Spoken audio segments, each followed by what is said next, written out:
A man looks back on the moments that quietly transformed his feelings into deep love.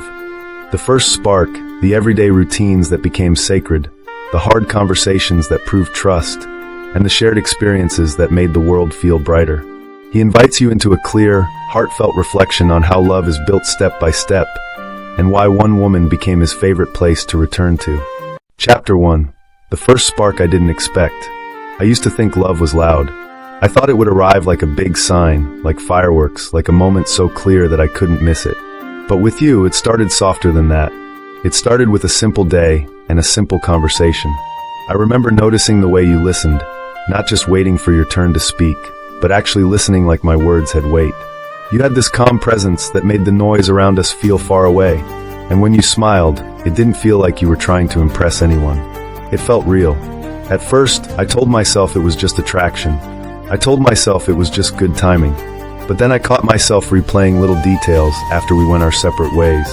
The sound of your laugh, the way you said my name, the look in your eyes when you were focused, like the world had your attention and you were determined to do it right. That's when I realized something important. You weren't just a moment I enjoyed. You were a person I wanted to know. And that scared me a little, because wanting to know someone is the first step toward caring. And caring is the first step toward falling. Still, I leaned in. One text became a longer conversation. One coffee turned into another. And the more time I spent with you, the more I felt something shifting in me, quietly, steadily, like the tide pulling the shore closer without asking permission. Chapter 2. The small moments that turned into everything people talk about, relationship goals, like love is only real when it looks perfect from the outside. But what made me fall for you wasn't a highlight reel. It was the ordinary. It was the mornings when you looked tired and still chose kindness. The evenings when we didn't have big plans, and somehow it still felt like the best place I could be. The way you made room for my thoughts, even when they came out messy.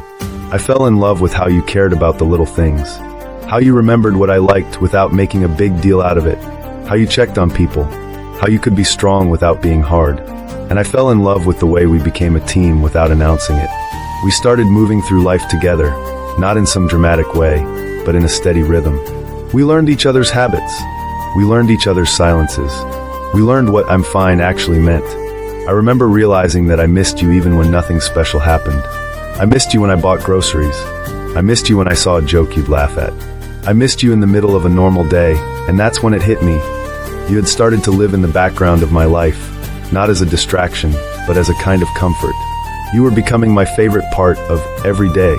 Chapter 3. The hard days that proved it was real.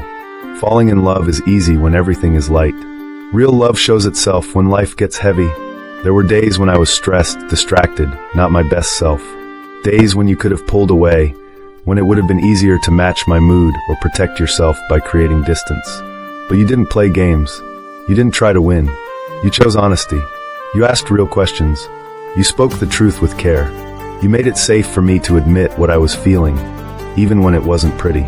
And instead of trying to fix me like I was a problem, you stood beside me like I was someone worth understanding. I still remember a night when we sat in silence longer than usual. The kind of silence that can either end a relationship or deepen it. And you reached for my hand, not to force a conversation, but to remind me I wasn't alone. That was a turning point for me, because I realized you weren't here for the easy version of me. You were here for the full human version of me. The version that gets tired, the version that worries, the version that sometimes needs time. And the truth is, you let me be human, and in return, you made me want to be better. Not to earn you, not to keep you, but because loving you made me respect my own life more. You didn't just bring love into my world. You brought clarity. Chapter 4. The way you changed the meaning of home. I used to think home was a place, an address, a familiar room, a key in my pocket. Then I met you, and slowly, without either of us making a speech about it, home became something else. Home became the way you looked at me when I walked into a room. Home became the peace I felt when I heard your voice after a long day. Home became the quiet trust between us when we didn't need to prove anything. I loved traveling with you, not because the world is glamorous, but because it showed me who we are when we're out of routine. I saw your patience. I saw your curiosity. I saw the way you could find beauty in a street corner, a small cafe, a view that lasted 5 minutes and still mattered. But I also saw how we handled the tough parts, the miscommunications, the tired moments, The times when we had to say, "I'm sorry," and mean it. The times when we chose each other again, not as a dramatic gesture, but as a decision. That's what love became with you, a decision that felt natural. And somewhere along the way, I stopped asking myself if I was falling in love. I started asking myself how I ever lived without it. Chapter 5. The moment I knew it was deep love. There's a difference between loving someone and building a life with them in your mind. I didn't notice the exact minute it happened, but I noticed the proof. I started thinking in we. Not because I lost myself, but because you became part of my future in the simplest way. When something good happened, you were the first person I wanted to tell. When something went wrong, I wanted your hand in mine, even if all we did was breathe through it. I started paying attention to what made you feel safe, what made you feel heard. I wanted to protect your heart, not like it was fragile, but like it was valuable.